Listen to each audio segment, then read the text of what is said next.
El siguiente programa es clasificación T, para mayores de 18 años. Dirección de Espectáculos Públicos, Radio y Televisión. Ministerio de Gobernación.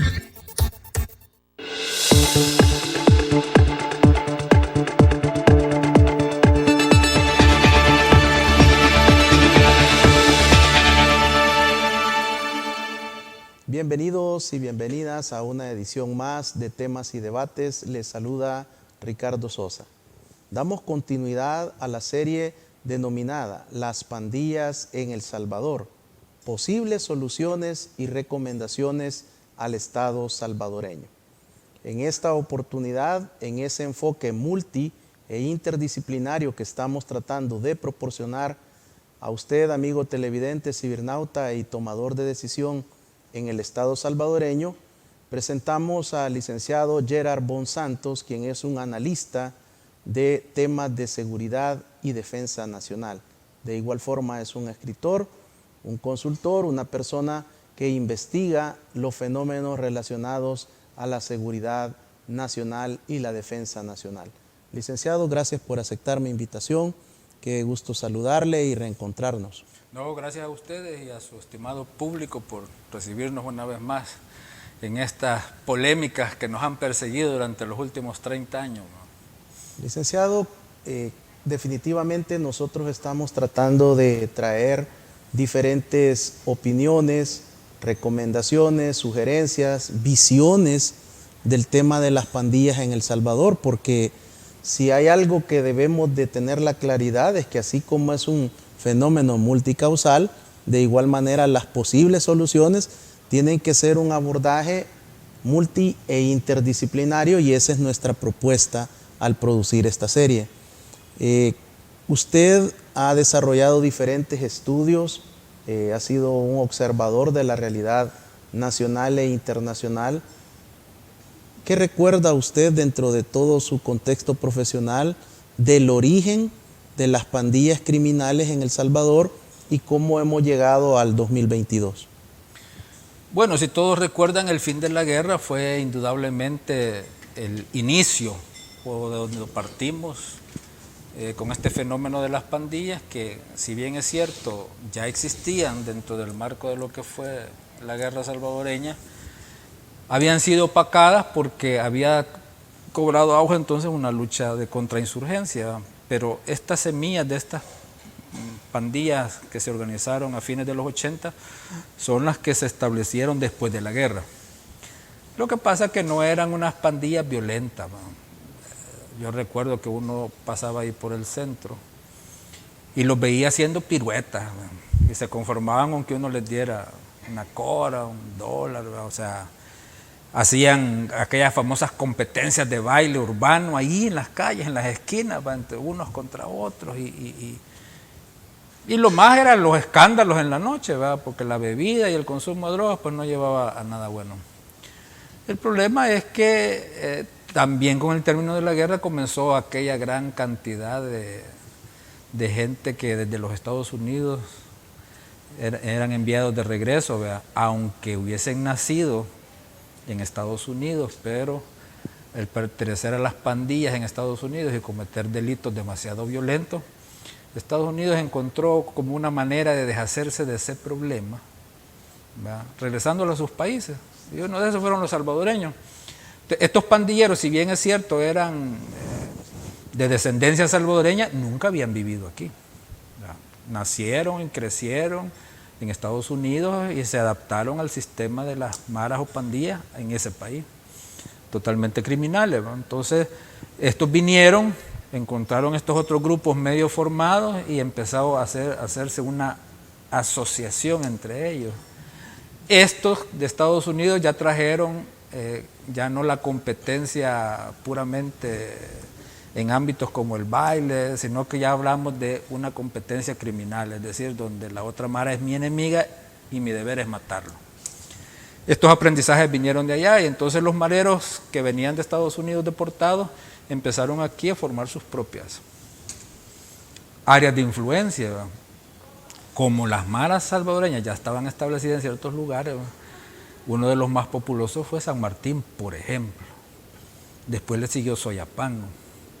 Y entonces entramos a una situación en la que ya el auge del crimen empezó a mandar alarmas al gobierno. Y yo recuerdo que en el gobierno del expresidente Francisco Flores se dio el primer plan Mano Dura, que fue la primera vez que el Estado salvadoreño como tal decidió enfrentar este fenómeno delictivo. Yo estaba como fiscal en Soyapango, 2003 creo que fue, si no me equivoco, cuando echamos a andar ese plan. Y entonces eran unas capturas masivas, ¿verdad? A diferencia de las capturas de ahora, ¿verdad? Los jueces de aquella época a los 6 días dejaban libres a las maras. Entonces nosotros en la fiscalía y en la policía nos quejábamos de que hacíamos las investigaciones, deteníamos a estos tipos y el órgano judicial los ponía en libertad. Ahora, los ponía en libertad entre comillas, ¿verdad? Porque también hay que entender que el sistema de persecución penal salvadoreño es muy deficiente. Deficiente en el sentido de que a usted lo capturamos ahorita y ahorita empezamos la investigación para ver si usted era parte, no era, qué andaba haciendo ahí, ¿verdad? El sistema anglosajón es al revés. Primero hay una investigación que le permite a los fiscales decirle a los policías capturen a fulano. Nosotros comenzamos aquí al revés, ¿vale? Y yo creo que esto tiene raíces históricas que otros especialistas pueden abordar de mejor manera. Entonces, frente a ese fenómeno, pues nos encontramos con que cada vez las pandillas van aumentando, no solo su número, no solo su influencia, sino también las áreas en las que participan, tanto las áreas delictivas, últimamente el área política, la experticia que van obteniendo en el uso de las armas de guerra, el entrenamiento, los vínculos con los carteles del narcotráfico en México, y empieza entonces ya a expandirse la operatividad de estos grupos, ya no solo en sus barrios, en sus colonias, sino que a nivel regional, después a nivel nacional, y ya se van después a Centroamérica, y últimamente tenemos pandilleros salvadoreños en España, en Italia, Estados Unidos, México, Nicaragua, Honduras, Guatemala. Entonces, el fenómeno ha ido creciendo y no hemos sabido encontrar la manera de enfrentar este fenómeno. Hemos hecho algunas buenas ideas que las quisimos echar a andar. Por ejemplo, el gobierno, si no me equivoco, de Funes o del FMLN, echaron a andar aquel programa de la policía comunitaria, que en su concepto es idóneo, perfecto para arrebatarle el poder local a estos grupos delictivos, pero es un programa que hasta ahorita no sabemos si fracasó por qué, si no ha fracasado y todavía existe, de dónde empezamos, a dónde estamos, cuáles son las efectividades. No sabemos nada de ese programa, pero era un muy buen programa, que era un programa no tanto de combate, sino que era un programa de la primera fase, la prevención. Lo otro que nosotros no hemos podido abordar es quitarle los soldados a las pandillas. Eso va por programas educativos, sociales, familiares y económicos que extraigan a los niños de ese entorno familiar de las maras. Ya estamos hablando de maras de 3 generaciones. Entonces, no debemos de seguir permitiendo que haya una cuarta y una quinta. Hay que quitarles a estos niños y que el Estado... Yo recuerdo que antes, ya por los 50, empezaron a ver aquellos famosos tipo hospicio, ¿verdad? Donde el gobierno les daba alimentación, educación a todos estos niños que no tenían padres. Programas similares, ¿verdad? Solo que estos niños necesitan programas más fuertes porque ya no vienen de que solo son que no tienen padres, ¿verdad? Estamos hablando de niños jóvenes que se han criado en una cultura criminal, ¿verdad? Entonces deben de ver, pero debe de existir, o sea, en vez de que ellos recluten en nuestras escuelas, somos nosotros los que les debemos de quitar a esos nuevos soldados que están preparando. Y en esa dinámica de conocimiento, licenciado, usted como un académico, como un investigador, como un escritor, se ha dedicado a estudiar el fenómeno y tiene varios escritos, varias producciones, pero dentro de los pertinentes para el desarrollo de esta serie, Usted tiene un primer material muy interesante que le denominó la guerra contra las pandillas en El Salvador 2013-2018. Y usted trae el libro, la portada. Quiero mostrarlo acá en cámara para que ustedes puedan observar parte del trabajo del licenciado Gerard Bon Santos. Es un libro muy bien articulado, con toda la técnica, con las inscripciones debidas, y por supuesto que es importante para conocer toda la trayectoria académica. Este primer ejemplar, La guerra contra las pandillas El Salvador 2013-2018, ¿cómo llega y cuáles son las principales conclusiones del mismo?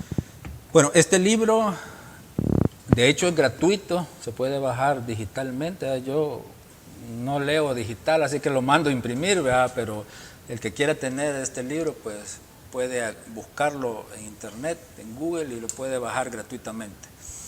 Este libro es una serie de investigaciones que me encargó el Centro Nacional de Investigaciones Científicas de la Academia Nacional de Seguridad Pública, la ANSP, que a su vez eran estudios encargados por la misma Policía Nacional para saber sobre este fenómeno de las pandillas.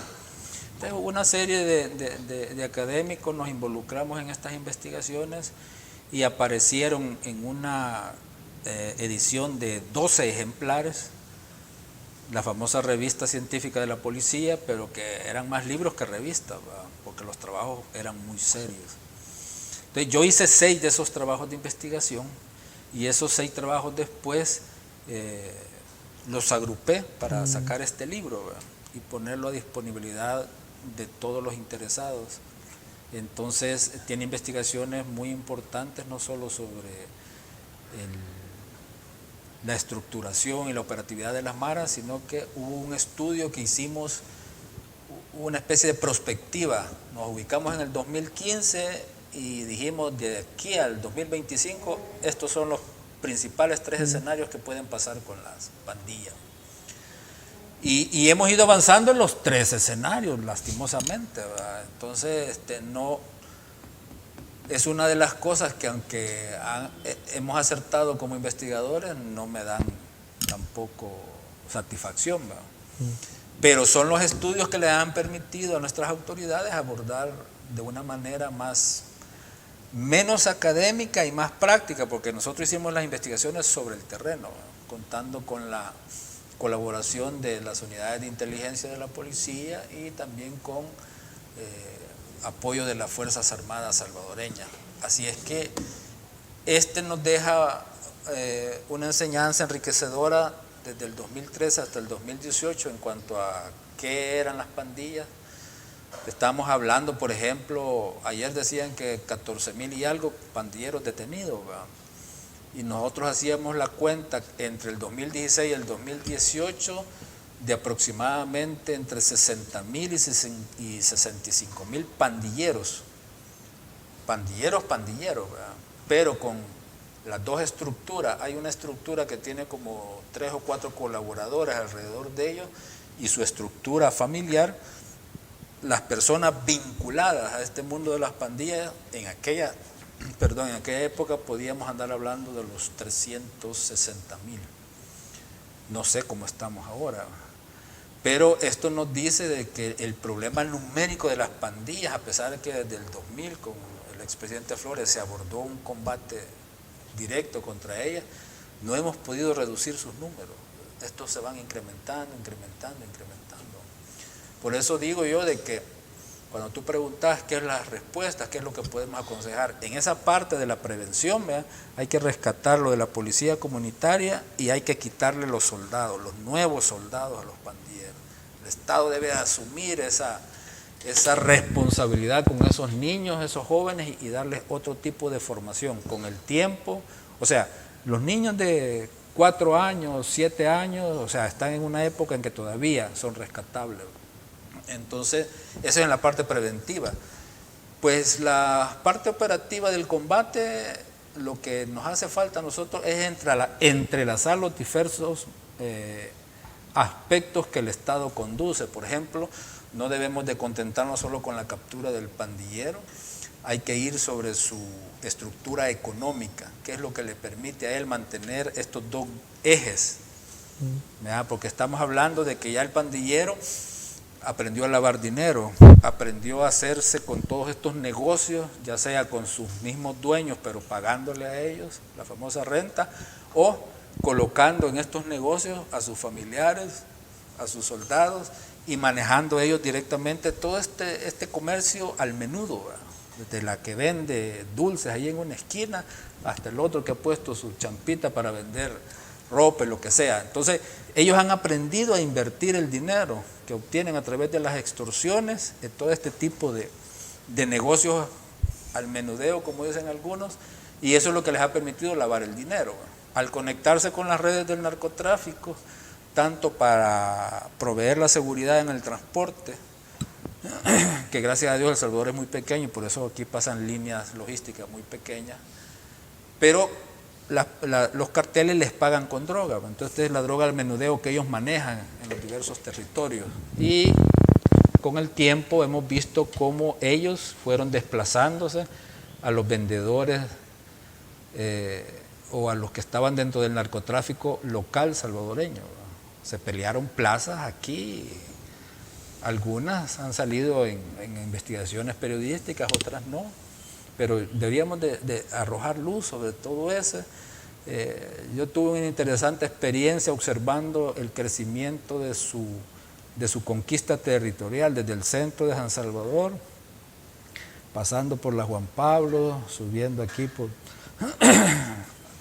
por la Gabriela Mistral, llegando allá casi a La Chulona, y los semáforos se vuelven un hasta aquí para aquellos y un hasta aquí para aquellos, y se vuelven centros de pelea porque el semáforo se convierte en un punto de observación de los desplazamientos policiales, del ejército, de los rivales, se convierte en un punto de distribución de drogas, de cosas robadas, etcétera, etcétera, etcétera, ¿va? Y también de vigilancia de los posibles jóvenes que reclutar para las pandillas. Y así, entonces, el combate no debe de estar solo enfocado en la detención, sino que también en combatir esta estructura de crecimiento territorial a través del control del territorio. Cuando usted piensa en el nombre de este libro, de esta recopilación de los artículos académicos de la revista de la ANSP, ¿por qué piensa en guerra contra las pandillas? ¿Qué lo motiva a establecer este titular? Sí, lo que pasa es que yo estoy en sintonía con algunos autores occidentales que consideran que las pandillas ya no deben de ser vistas como un fenómeno puramente criminal. Dejaron ese aspecto quizás entre el año 1994 y mediados de los años 2000, 2005, 2006, que todavía se consideraba un aspecto puramente criminal, pero empezamos a ver cómo fueron creando una especie de brazo armado, con entrenamiento. Se contrataron a muchos exmiembros, no solo de la exguerrilla, sino que algunos militares también para que les dieran este entrenamiento, polígonos de tiro, acceso a armas de alto poder combativo como ametralladoras M60, como fusiles de asalto, granadas de mano, armas antitanque.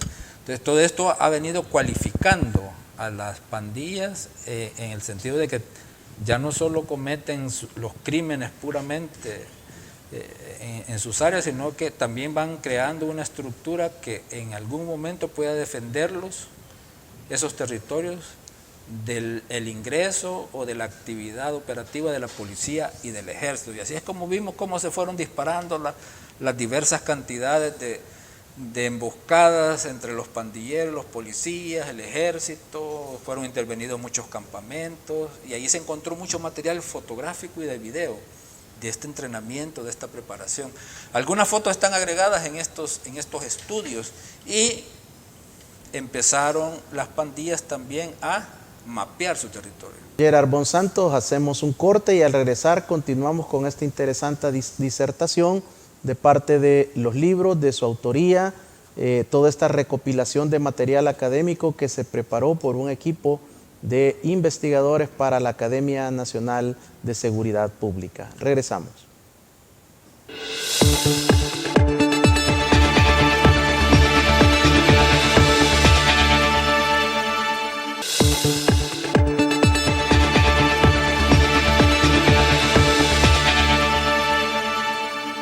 Muchas gracias por continuar en nuestra sintonía en esta serie que le hemos denominado Las pandillas en El Salvador, posibles soluciones y recomendaciones al Estado salvadoreño, porque finalmente es el Estado, su población, las instituciones, quienes deben de tomar las decisiones estratégicas para poder hacer un enfoque, un giro multi e interdisciplinario.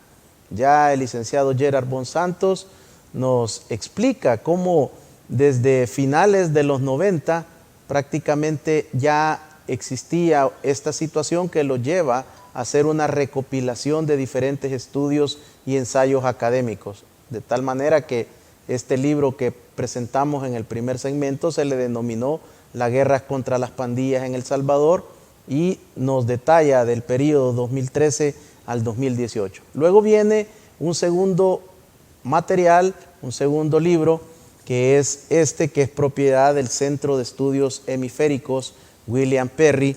Está elaborado por nuestro amigo David Spencer, el doctor David Spencer, a quien saludamos y enviamos un fraterno saludo y muy respetuoso hacia los Estados Unidos de Norteamérica, donde nos sintoniza el licenciado Gerard Bonsantos y el maestro Juan Carlos Morales, también un gran amigo, un gran investigador en estos temas.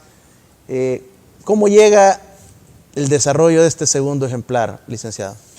Bueno, realmente esta es una petición que hace el Ministerio de la Defensa del Salvador a el Centro de Estudios Hemisféricos de Defensa William J. Perry para hacer un estudio actualizado entre 2018 y 2020 sobre las pandillas. Entonces el Centro Perry designó al doctor David Spencer, como muy bien acabas de mencionar, para que dirigiera un equipo de investigadores, y ese equipo pues lo hemos conformado las dos personas que tú ya has mencionado. Entonces esta petición del Ministerio de la Defensa nos permitió el acceso a los programas de intervención del ejército en apoyo de la policía para el combate de las pandillas. Y entonces este estudio ya hace un análisis de las pandillas como un sistema adversario al Estado salvadoreño, no el clásico adversario de la contrainsurgencia en el que tenemos a un adversario que quiere el poder político, ¿va? Esta es una estructura que no quiere el poder político, pero que adopta muchas de las modalidades de acción de una insurgencia clásica, sobre todo en los aspectos de la lucha urbana, el aspecto de la intervención en la política a través del control de los territorios, sobre todo en las épocas electorales. Entonces vemos cómo las pandillas van volviendo ese control subterráneo que existía sobre las poblaciones en las que actuaban, un control más evidente, más visto. Usted entra a las colonias de ellos y es fácil identificar quiénes son los que están haciendo el control o el chequeo de quién entra y quién sale. Si se queda lo suficiente, puede ver quiénes son los que van a cobrar las rentas a los locales, los que cobran la renta cuando entra el carrito de los churritos, etcétera, etcétera. Entonces ahí todo el mundo se conoce, ahí todos se conocen y todos saben lo que implica hablar o delatar a un pandillero. Entonces ese control subterráneo que va saliendo cada vez más a la vista es un control que subvierte el orden del Estado, ¿verdad? Porque hay que hacer operaciones especiales de la policía respaldada por el ejército para llegar de nuevo a esos lugares. Pero cuando el ejército y la policía se retiran, son los pandilleros los que le dan permiso a los trabajadores sociales, a los trabajadores de salud, a los profesores, etcétera, etcétera, para hacer sus actividades.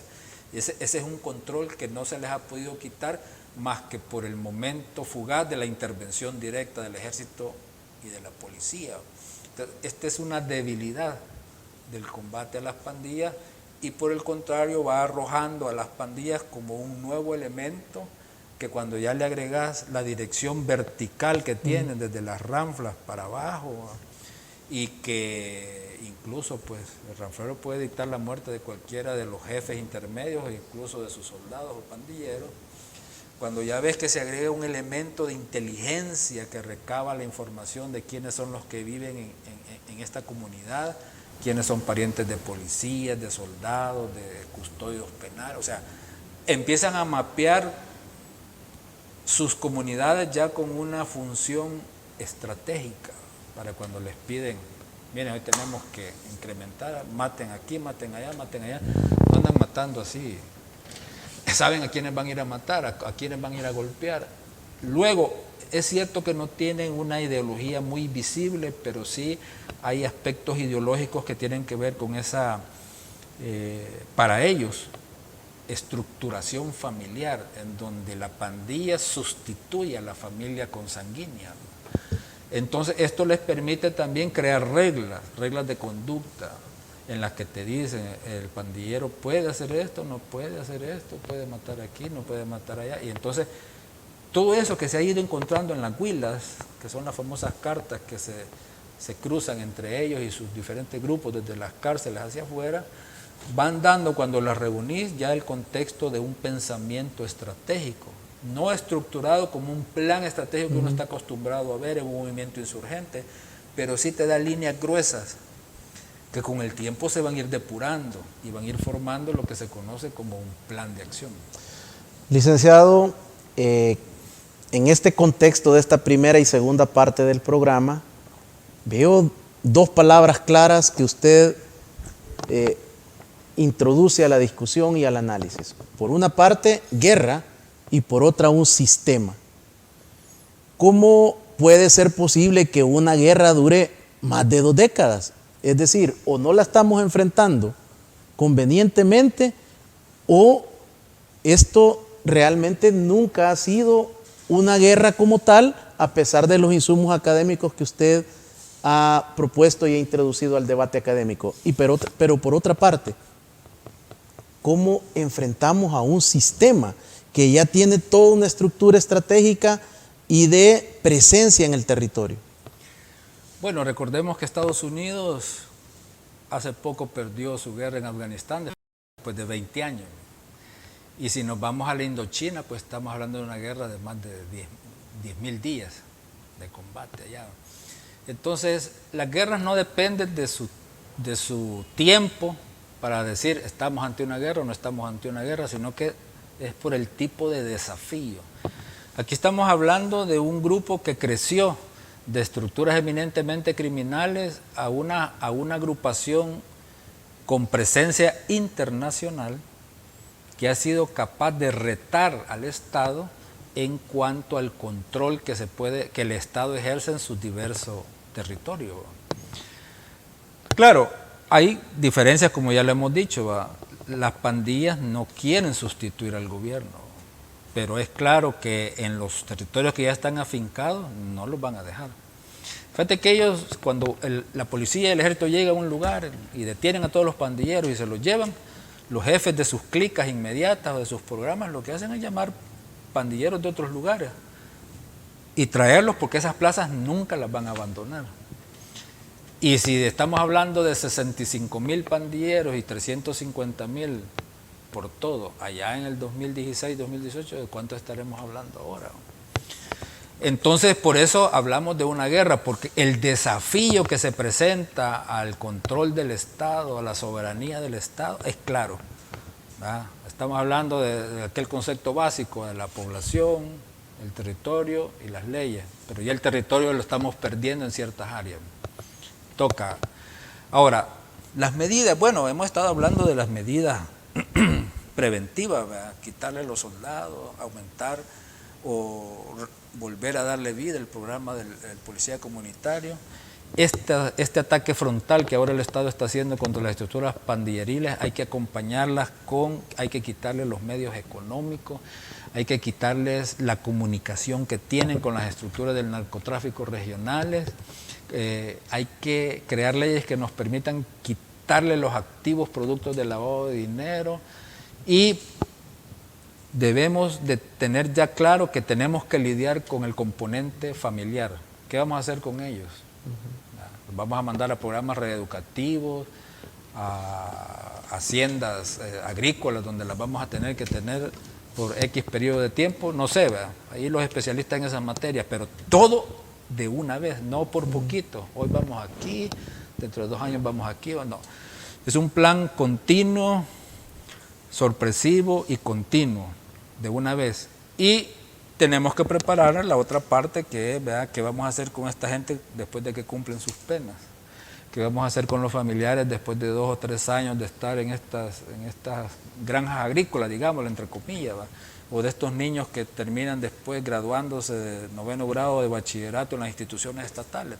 Hay que crear los programas para absorberlo. Uno de tus panelistas decía la vez pasada, pero yo entiendo que los dueños de las fábricas no los quieran contratar. Sí, pero es que el Estado tiene el poder para poderlos obligar, ¿verdad?, y que colaboren en este aspecto, como en su momento hizo Colombia con los empresarios allá, ¿verdad?, obligándolos a que los agentes de seguridad participaran en el control delictivo de la guerrilla urbana. Cuando hablamos de guerra, una guerra inmediatamente ubica a los televidentes, a los cibernautas, a mi persona, en armas. Estamos hablando de enfrentar esta guerra contra las pandillas solo con armas de grueso poder expansivo y explosivo, o estamos hablando de otro tipo de armas que permitan hacer este enfoque interdisciplinario que usted propone. Es que el término guerra no lo veamos en su concepto clásico del enfrentamiento entre un ejército de un estado, de otro estado, o el irregular entre una Fuerza Armada Nacional contra un elemento armado ilegal.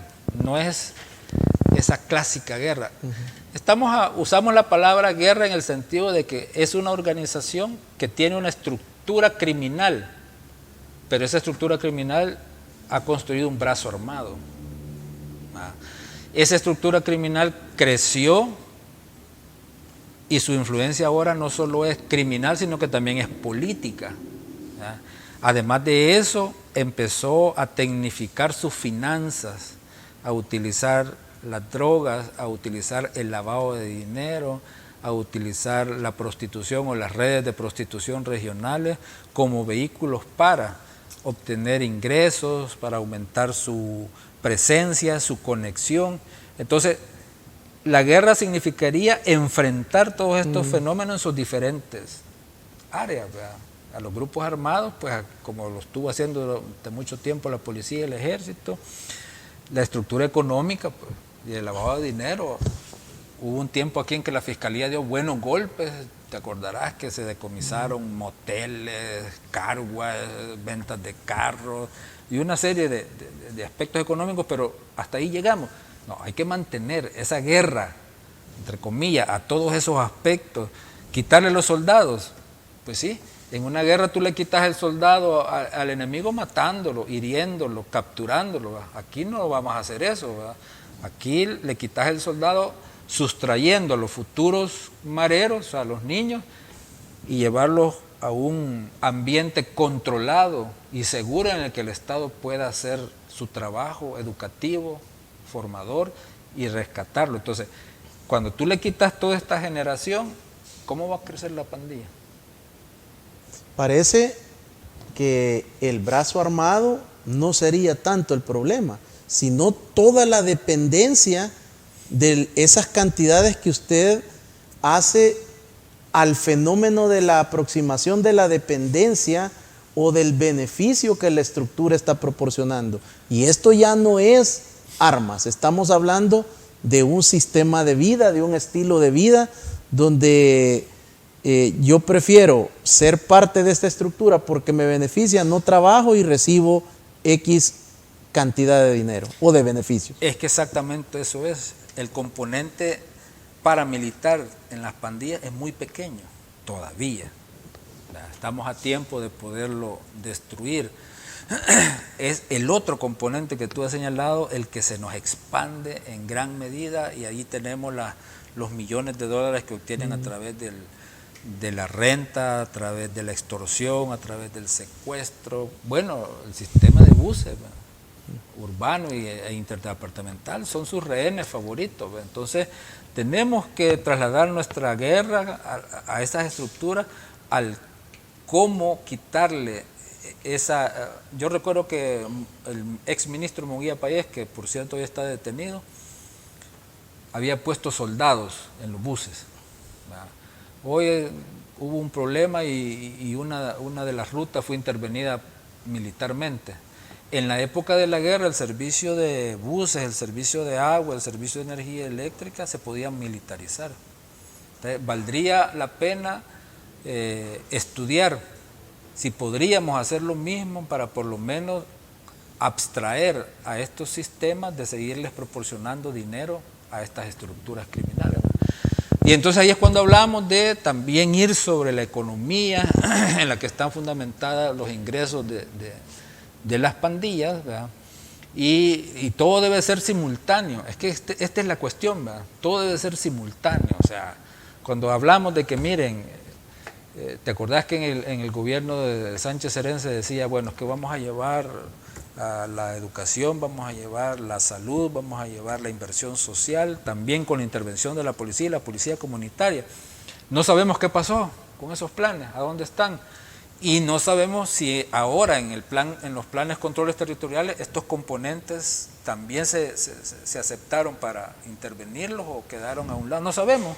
Entonces necesitamos entender que el combate a las pandillas es en toda la amplia gama espectral en la que ellos se conducen, se mantienen.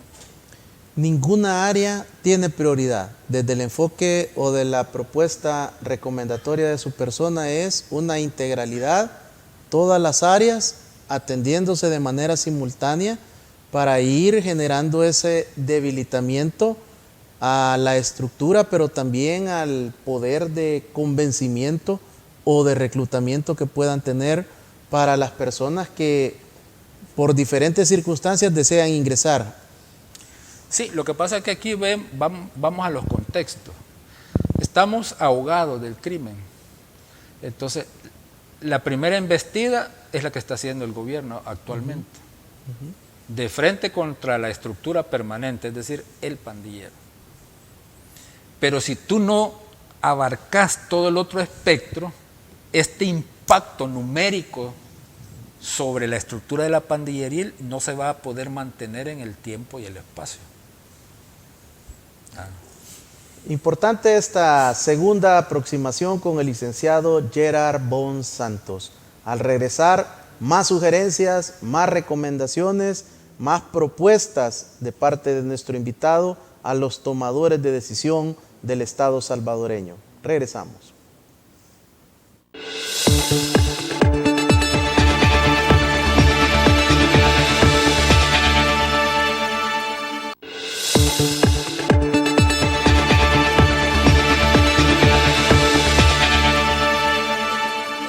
Esta noche con el licenciado Gerard Bon Santos, quien es analista en temas de seguridad y defensa nacional. Nos está brindando su enfoque, su opinión, sus propuestas, sus recomendaciones desde la experticia de él como un académico, como un consultor, como un investigador en temas de seguridad nacional y de defensa nacional. Por eso, algunas de sus sugerencias, de sus propuestas, puede ser de que no encajen con la apuesta estratégica que usted pueda pensar que sea la mejor manera para el Estado salvadoreño. Pero esta es la riqueza de la que debemos de poder asimilar las mejores ideas de hombres y mujeres en el país que le permitan a los tomadores de decisión tener mayores insumos estratégicos. Licenciado Bon Santos, de acuerdo a sus análisis, a las primeras propuestas y recomendaciones del segmento anterior, la clave también está en cómo arrebatamos estos denominados soldados de las estructuras de las pandillas, que no trabajan, que no estudian y que han encontrado un estilo de vida en la pandilla. Sí, hablábamos de esta especie de orfanato, ¿verdad? Claro, deben de tener otro nombre porque no estábamos hablando de niños que no tienen padres y madres, sino que no tienen padres responsables o capaces de hacerse responsables de su educación. Entonces el Estado debe de intervenir y evitar que, como venimos haciendo ahora, ya estemos hablando de pandilleros de tercera generación y ya vamos para la cuarta, ¿no? Entonces no, hay que quitarle estos soldados. Y lo otro es aumentar el aspecto de seguridad en nuestros centros escolares, ¿verdad? Hay que olvidarnos de aquellos temores y permitir que los cuerpos policiales desarrollen, no con el policía uniformado. Aquí necesitamos otro tipo de policía, la policía que está más próxima, pero oculta.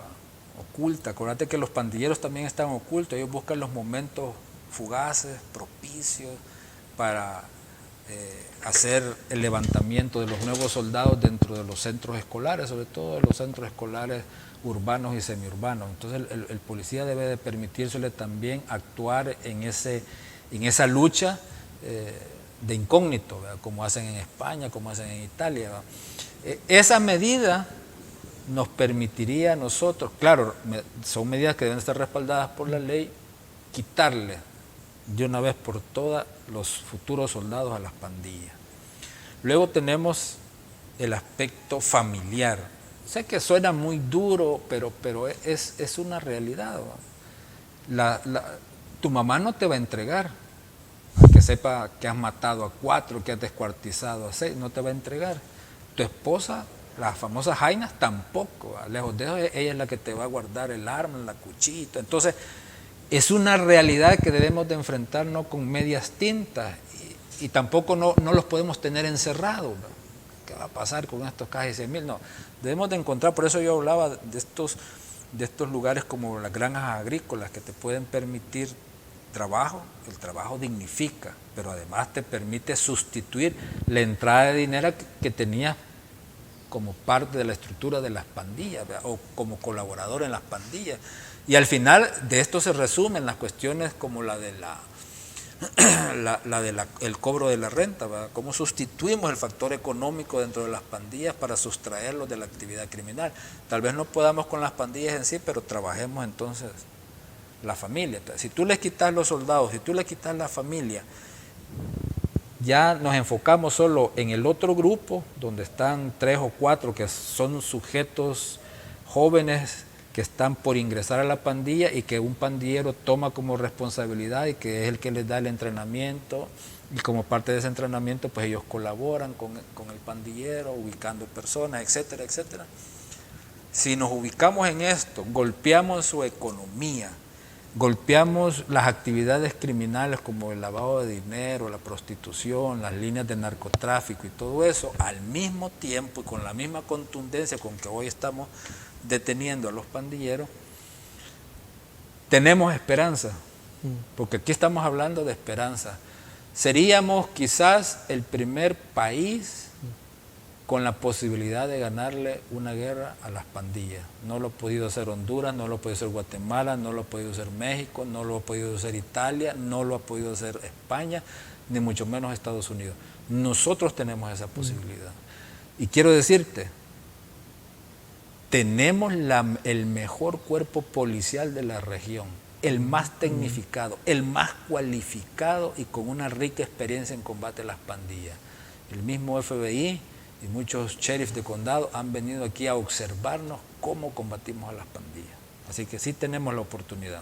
Licenciado Bon Santos, ¿cómo hacer que los y las expertas de El Salvador puedan contribuir en este proceso? Porque esta aproximación y esta situación de esperanza que podemos convertirnos en el primer país en el mundo en comenzar una ruta, una hoja de ruta certera y establecer un primer modelo de seguridad ciudadano, también necesita de las y los buenos salvadoreños que participen, pero usualmente hay que reconocer que el talento de ustedes como investigadores, como expertos, es reconocido afuera y no adentro. Sí, bueno, lo que pasa es que, mira, en principio deberían de ser las universidades las que generen este debate académico y posibiliten las investigaciones y el debate entre los diversos académicos. Ante la falta de estos, una de las razones por las que surgió el Centro de Investigación Científico en la Academia Nacional de Seguridad Pública es que íbamos a aglutinar este gran debate académico en las cuestiones de seguridad pública y no solo sobre las pandillas, sino que sobre muchos otros factores delictivos. Pero lastimosamente con el anterior gobierno se terminó el apoyo a esa importantísima iniciativa, no sé si va a continuar o no, y es lo difícil de nuestro medio, ¿verdad? Que cuando ya se encaminan las buenas intenciones, siempre hay alguien que llega y nos corta las alas, como decimos por ahí. Licenciado Gerard Bonsantos, quiero agradecerle por aceptar mi invitación, por venir a compartir su trabajo académico.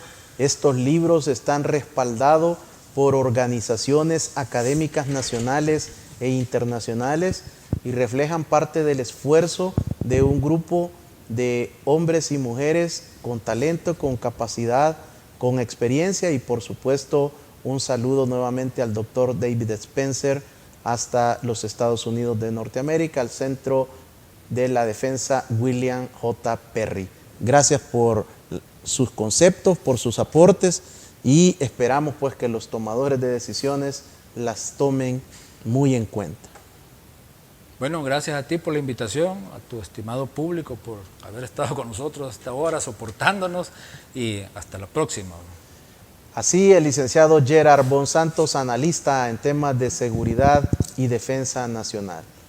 Hay una gran riqueza de conocimiento en este programa, pero me voy a permitir hacer dos conclusiones. La primera, sobre el profesionalismo y el talento de nuestra Policía Nacional Civil. Ese capital humano que brilla con luz propia y que está recuperando el liderazgo que llevó a ser reconocida nuestra policía, no solo en Hispanoamérica, sino que en el mundo. Y por otra parte, gracias a Dios que la dirección de la Academia Nacional de Seguridad Pública actual tiene todo el talento para desarrollar la labor de ser el ente rector de la seguridad pública en cuanto al conocimiento y en cuanto a las estrategias para difundir todo el conocimiento de la seguridad pública en el país. Están desarrollando una labor extraordinaria en la ANSP. Que Dios les bendiga.